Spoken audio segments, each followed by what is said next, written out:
Hey everyone, welcome to Recombinant Teaching. In this episode, we're going to explore what happens before class and how to make that a successful experience for your students so that you can build on that in class as you move forward with your course design. So in this STEM course design series, we've been talking about a high structure course design. And that again is this idea of starting with your objectives first, then your assessments. We had episodes on both those topics. And then you break down what happens before class, during class, and after class so that you could scaffold students through the learning experience. So today we're going to do pre-class, what happens before class with your students, talk about in class or during class in the next episode, and then we'll have another episode devoted to what happens after class after that. All of these ideas should be aligned, right? Everything should be aligned back to your learning objective, no matter what you decide to do before, during, or after class. If you're doing something that's not aligned to a learning objective, get rid of it. Shouldn't be there. Also, everything should be aligned before, during, after, meaning what happens during class should build on before class. What happens after class should build on during and before. All of this is designed, and again, in a way to give your students practice so they can do well in the assessments, which measures whether or not students can achieve the learning objectives for that lesson or for that course. So alignment, again, huge, important idea. That's why the card deck I made is called Alignment. And check that out in the notes if you want to see how that works to give you some more practice with course design. Okay, before class, though, let's get into it. So I always hear when I go around the country, I hear workshops. When I do workshops for faculty, I hear them say, yeah, I tell my students to read before class, but they don't do it. I tell them to watch these videos and they don't do it. It's a very common refrain. I get it. Happens to me too. I understand. But I think it happens to me a lot less than other people, and I'll tell you why in a little bit. There is a lot of literature on pre-class reading completion rates, and they can be pretty low. 30%, 20%. The lowest I found was from a finance class. They reported 8% of students. That's right, eight, the number 8, like 7, 8, 9, that 8, not 80, 8. 8% of students regularly read before class. But my joke is when I show that in a workshop is that, they're the smartest ones because they're reading the least and they're making the most money. They're finance majors, right? So they got something figured out. But yeah, reading is low. You've seen a lot of articles recently from Beth McMurtry in the Chronicle about reading and lack of reading skills and lack of reading comprehension. And faculty are, really, really worried about how to get students to read and do work before class. Do you move reading during class? Do you change the reading? Do you make it easier, right? There's all these different strategies people are trying. And this is not just in the humanities, right? Because reading is super important for STEM. I did a study years ago with Julie Ferguson at Cameron Darrow at UC Irvine, and we found that the number one predictor for student success on a scientific literacy skills assessment was SAT reading score. It was not math, it was reading. So your reading comprehension is absolutely critical to understanding technical passages, to pulling out information from a question. Whether that question's about physics, chemistry, geology, doesn't matter. You have to be able to read it well. So reading is nothing to sneeze at. And we got to think about how do we help our students read? How do we help our students prepare before class with reading so that they can actually do it, want to do it, and then we can build on that during class. So that's what this episode's going to be about. Okay, so there is a lot of value with pre-class assignments. I'm sure you would agree. You're probably going to ask your students again to either read or watch something before class, with the idea being they get some pre-exposure. Now we get to come to class and we can build on that. But how do you do that successfully? How do you get students to actually do the reading or the watching? And then how do you build on that during class? So let me give you some ideas. All this is outlined in my book in detail in the pre-class chapter, but I'm going to give you some of my thoughts quickly on this topic. And I'm really passionate about this topic of all of them, honestly, of the pre, during, and after. While I love being in class, don't get me wrong, I have a blast. I love getting my students engaged with active learning. It's the closest I get to stand-up comedy. I love it. I think for the learning process, what happens before class is more important because you're trying to give students a chance to set that solid foundation, that preview stage of learning cycle. And without that, you're coming into class more as a blank slate.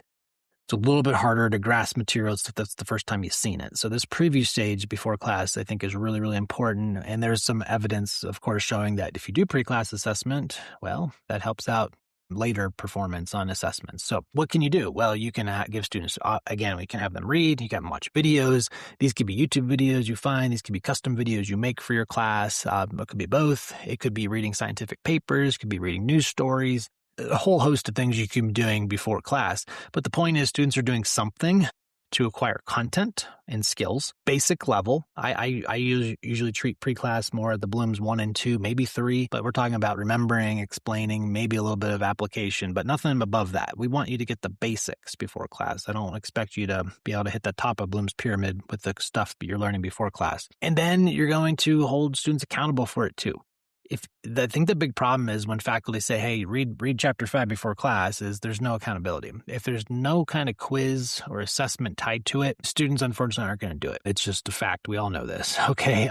No matter what grading system you choose, if there's not some kind of benefit or / penalty, depending on how you look at it, for doing or not doing a pre-class assignment, then it's just not going to happen. I did this years ago when I was at Irvine. I used a new, at the time, it was a new platform for students writing their own questions. And it's something you always hear, right? We never get enough practice questions. So, I use this new service. I actually forget what it's called right now, but we use this online platform where students can author questions and then they can kind of up and down vote them like Reddit to say, okay, these are good ones, And I told them, hey, whatever you write on here, I'll pick a couple, put them on the exam, put them on the quizzes. So you kind of can use it as a preview, as a little practice, a little bonus gift. So I'm thinking I'm going to have a lot of questions. I had 2 classes at the time. I think I had about 700 students total between my 2 classes. And over 10 weeks, over that quarter, I had 2 questions written total. 2. Yes, 2. Only 2 questions were written in 10 weeks by over 700 students. And that's because it wasn't worth anything. There were no points. It was just extra. And it's just, maybe I didn't pitch it or sell it well enough, but that's what happens. So yeah, if you want students to do something, unfortunately, there's got to be some kind of grade, carrot, stick, whatever tied to it. And so when it comes to pre-class reading or watching, have a pre-class quiz on your LMS. If you're using a courseware platform, make sure it's tied to the pre-class work, right? Now, do you actually have to read or watch to do those pre-class assignments? No, of course not. I'm not that naive. But if you couch it that, hey, if you do the reading, you do the video, then you do the assignment, you're learning while you're reading or watching, you're learning while you do the assignment, you're testing yourself, you're setting yourself up for a strong foundation for the in-class experience. So some of this is the messaging that you send. Some of this is the way that you pitch it too. Because obviously you can ask AI, you can just Google it, you just randomly guess on these questions. There's a whole host of ways to get around it. But again, you kind of set up the messaging, the mindset for how to do this. I think that will help your students do more completion. Another thing that help with reading is just the help with the density of the textbook, right? Especially if you're using a standard Gateway, Gen Chem, Intro Bio, Physics book. They're pretty heavy, like literally and figuratively. They're hard to get through. So I make reading guides, and you can see these on my website too. Links in the notes. You can go to the materials page and download templates. You can actually download real ones too that I use for a bunch of different books, Intro Bio, AMP, some of my Chem courses. But these are just Word documents that I make that go along the textbook. They are usually a couple pages long, depending on how I set up my class, but they have places where students define terms, explain in their own words, make tables, compare and contrast with those. They're going to answer checkpoint questions in the textbook, maybe make a quick drawing, maybe a small calculation, things like that. But they're making students active. One person at a workshop I gave told me that these are like active learning for reading, which is true. You're getting actively engaged during the reading. I got inspiration from this from Kelly Hogan back when I was at North Carolina, and she was too. She's the author of the book Inclusive Teaching with Vijay Sathi. Check that out if you haven't before. I'll put a link in the notes. Kelly's would not be here without Kelly, so thank you, Kelly, for all that you've done for me. She wrote the foreword for my book too, but she did these things called guided reading questions for Intro Bio class, which was similar in spirit to what I do. And so I got inspired from her long time ago and have been using them my entire career. Students really love them. They tell me all the time how helpful they are in comments. They tell me that verbally. I've had students go on to the next class in a sequence and ask the professor, hey, where are the reading guides at? To which case that professor came to me and said, what the heck are they talking about? So they can be very popular because it's helping with transparency. That's my big thing with them. They're helping with transparency. They're helping students know what to actually pull from the book, which has way too much stuff. So I like to think the book is way too much, giant funnel. So, but the reading guide is a little bit more narrow, right? We're moving down that upside down pyramid, a little bit more specific what I want students to know. And that's what I say about transparency with my students. I tell them, I want to know what you know, not what you think I want you to know. So it's not just read chapter 5, it's read chapter 5 plus do the reading guide. Now this is exactly what you're responsible for. This can help them out a lot with parsing the material and again, pulling out what I am going to assess on. So it's about transparency. I'm not doing it for them. I'm not reading the book for them. They still have to read and pull out the information, but it's going to help out a lot. If students don't want to read, they can go find a Khan Academy video instead and still answer those questions. It's basically a list of questions that they have to be able to do. The terms I want them to know are underlined. So again, they can pull that from other places. I think it's easier just to use the book because it's all there and I built it for the book. But if a student wants to use other resources, all the power to them. I've had some students, kind of crowdsource them, do them together. I need to make them into a Google Doc. I know students are putting them in AI now and having it fill out for them. And to me, that's a karma issue. Like I talked about in the last episode, you're having the AI do the work for you. It's not going to benefit you, although that is obviously a thing that can happen. So when my courses, I have students do the reading guides first. I'll put a link to the paper that I published on these.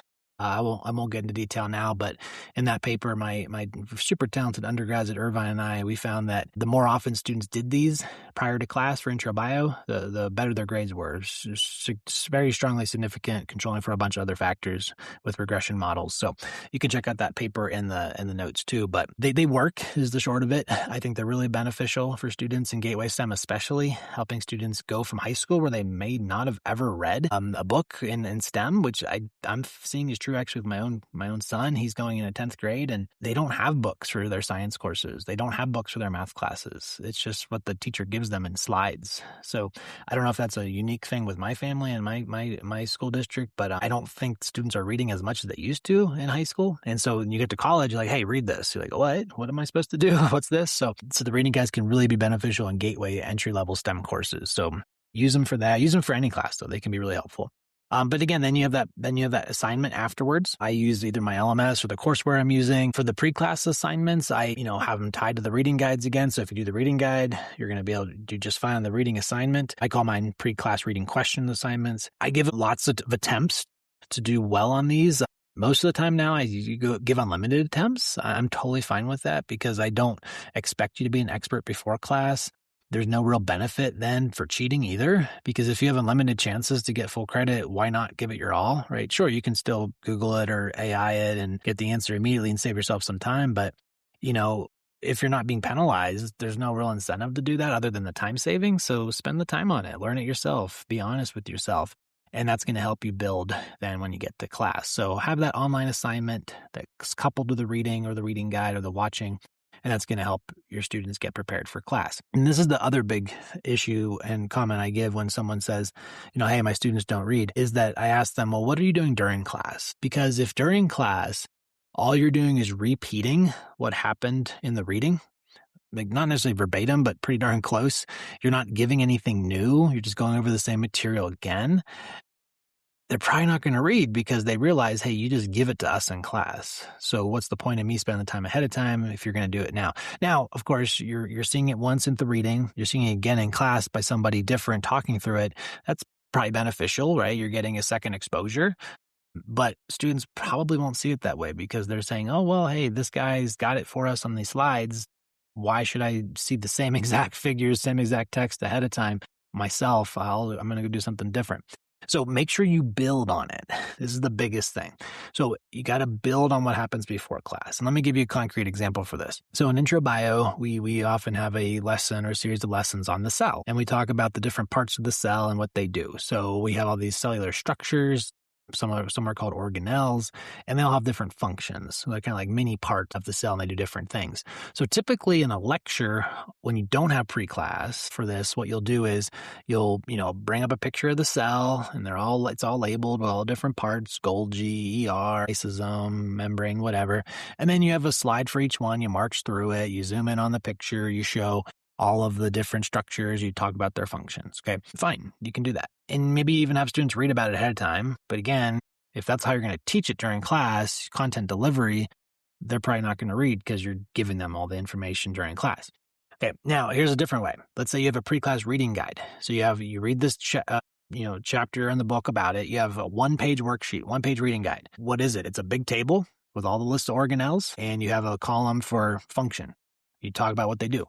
And then at the bottom, you have a picture of the cell. It's unlabeled. They have to label it, label all the organelles, okay? You have a pre-class quiz on your LMS or your courseware, maybe 10 questions where they have to label the cell or answer questions, mix and match, sort the different organelles and what they do. Now you come to class. What do I do with this? Well, instead of showing them that picture of the cell and marching through all the parts, what I do first is I give them on one slide 5 different cellular disorders. And I say, here's these 5 different disorders. Here's kind of what they are like. Take 5 minutes in your groups, figure out which organelle is most responsible. And I'll turn it into a clicker question. We vote on some of them, and then we discuss one by one which organelle is responsible and why, answer a bunch of questions, and then I show them the picture of the cell, which has all the organelles labeled. And I say, any questions on anything we didn't cover? And we keep going. All right. So I turn that more traditional lecture into a very active activity. It's applied, it's real world, it's clinical based. We're still covering the same content, but now I'm holding them accountable, right? I'm building on it. What happened ahead of time? They had to read, they had to do the table, they had to do the worksheet, the reading guide, the pre-class quiz. Now they have the foundational knowledge, which they can apply immediately during class. Now you might be asking, well, what if they don't read, right? What if they don't do the pre-class assignment? It happens, right? And it's not perfect. My students, the data in the paper I'll link to about the reading guides, it was about 80% students read every day. Other papers show that too. If you use pre-class quizzes, you get to about 80% reading on a given day. For me at Minds right now, I'm going to guess it's a little higher, probably closer to 80 to 90% of reading every day. But it's not true for everybody. And for a given student, right, you got other stuff going on. You got a bad day. You had something bad happen at home. Your car broke down. You got organic chemistry exam to study for. You have different priorities. You got a job. I get it. It's okay. So if that happens, student comes to class, they're not as prepared. They can't contribute to the discussion as well. They might feel a little bit lost. That's okay, right? Make sure, you're going to have a lot of group activities. We'll talk about this in the next episode. You have a lot of opportunities for learning, a lot of opportunities for students to ask questions. Then they can always go back and catch up. They can go and come to office hours. They can send you, use a discussion board, send you emails, whatever. They can chat with you after class. They can still do the reading guide later, right? So they can still catch up. But the point is, on a one-off day, it's going to feel a little wonky for them. And I don't feel great about it, but that's what happens. But if a student continually does this, right? If this is just what they do, they will not succeed in the class. So this is kind of related to the bar you set and the structure of your course. If you're setting up a true high structure course where what happens during class really truly does build and align off of what happens before class, and students just do not do it, they are going to really struggle. So if you notice a student who consistently is not doing the pre-class work, you're going to want to pull them aside and say, hey, can I help you out? What's going on? Is this a new type of class for you? Or you're not used to doing pre-class work? Do you not have the time? Let's try to work together to figure out a plan to help you do this, because that is an essential bar that students will have to adapt to and get over to do well in a course design like this. You got to do the work before class so you can do well during class. Again, one day here or there, it happens to all of us. You can recover. But if that's your mantra as a student to not do the pre-class work, you're going to struggle mightily, in my opinion. Okay, so again, try to keep an eye on that with your grade books. Try to keep an eye on that for who's in the room and how things are going. I know some of you teach the massive classes. I used to do that too. 440 was my biggest at Irvine, and it's harder to keep track of that. But you can use your grade books. A lot of modern grade book systems have alert systems that will kind of tag, many misassignments in a row. If you have those big classes, you might have a lab section or discussion sections where your TAs can kind of keep track on things a little bit better too. So, but do what you can to be cognizant of that. So, summarizing all this, if you can have pre-class assignments that are guided, whether it's, reading or watching, whatever you might want to choose, and you have those pre-class assessments that are tied to them, give some students some points, and you build on it during class. You actually hold students accountable and you build on it. It's all aligned. I'm pretty sure you're going to find higher success rates in students doing the pre-class work. So try a combination of those. As always, you got to tweak, you got to iterate, you got to figure out what works best for you. Do you do these every day? Do you do them once a week? Do you use videos? Do you use books? Do you use both? It's going to be up to you. You got to try. You got to figure that out. You got to iterate. But again, by having that accountability before class with some kind of carrot/stick tied to the reading or the watching, plus you're building on it in class, you're aligned, you're applying, you're moving up a level. Those two things together, I think, will help you with pre-class work and pre-class completion. Okay, so that's it for this episode on pre-class work. Let me know what you thought about it. As always, send me a note, send me an email, DM, whatever you want, and I will keep those comments in mind as I keep working on this series. We got a few more of these to come. Next episodes will be on in-class and after-class. So we'll continue this idea of these 3 buckets of high-structure course design. Make sure you go back, though, and listen to the older episodes if you haven't. And also check out all the old episodes of this show where I did more of the Q&A format. I'm going to bring that back later on this year, too. So Thanks for listening, everybody. Best of luck with your course design over the summer, and happy teaching.